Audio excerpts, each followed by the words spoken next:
जय जगन्नाथ। आपण मानंकु मोर हृदय भरा नमस्कार। आसंतु शुणिबा भगवत गीता किपरि कल्याणर मार्ग देखाई थाए। व्याख्याटी शुणिबा सहित से महाप्रभु उद्देश्य रे जय जगन्नाथ और जय श्रीकृष्ण कमेंट बॉक्स रे लिखि दियंतु। ओम श्री परमात्मने नमः। सुधीजने टिके स्मरण करंतु। प्रथम अध्याय रे अर्जुन निज पक्षर जो युक्ति दर्शाई भगवान सेगुड़िकु एही पूर्व 8टी श्लोक रे समाधान करिसंती। जेमितिकी अर्जुन कहउचंती मु युद्ध करिबारे कल्याण देखु नाही। भगवान कहउचंती क्षत्रिय पई धर्ममय युद्ध ठारू बड़ी अन्य कोनोसी कल्याणकारक साधना नाही। अर्जुन कहउचंती युद्ध करी आमे सुखी हेबु किपरि।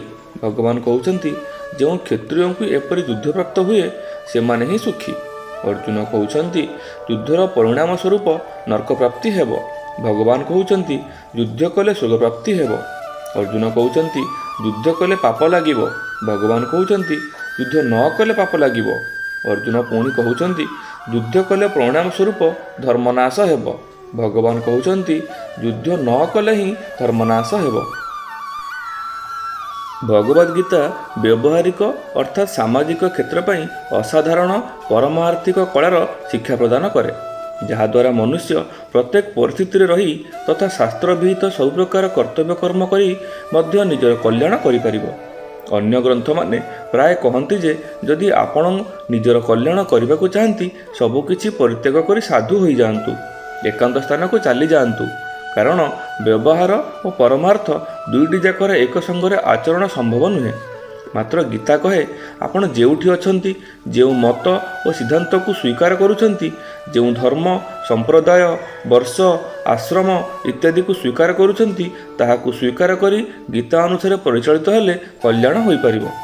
एकांत स्थान रे वर्ष वर्ष धरी साधन करने द्वारा ऋषि मुनि मानकु जो तत्व प्राप्त हेउथिला सेही तत्व गीता अनुसार आचरण कले प्राप्त होई परिबो। सिद्धि असिद्धि रे सम रही निष्काम भावपूर्वक कर्तव्य कर्म करबा ही गीता अनुसार आचरण करिबा।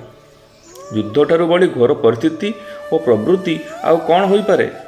जदि युद्ध परि घोर परिस्थिति और प्रवृत्ति रे मध्य मनुष्य निजर कल्याण करिपारे, तेबे एपरि केउ परिस्थिति और प्रवृत्ति अछि जे जेउथिरे मनुष्य रही मध्य निजर कल्याण करिपारिबो नाही। गीतार मत जे एकांतरे बसी ध्यानस्थ कले मध्य कल्याण होई पारिबो एवं युद्ध कले मध्य कल्याण होई पारिबो। अर्जुन स्वर्ग चाहू नथिले कि राज्य चाहू नथिले, से केवल युद्धर पापरू रक्षा पाइबाकू चाहूथिले। तेणु भगवान सत्य जेपरि कहउचंती जदि तुमे स्वर्ग और राज्य चाहूना किंतु पापरू रक्षा पाइबाकू चाहूछ, ताहेले तुमे समतापूर्वक युद्ध रूपक कर्तव्य पालन कर।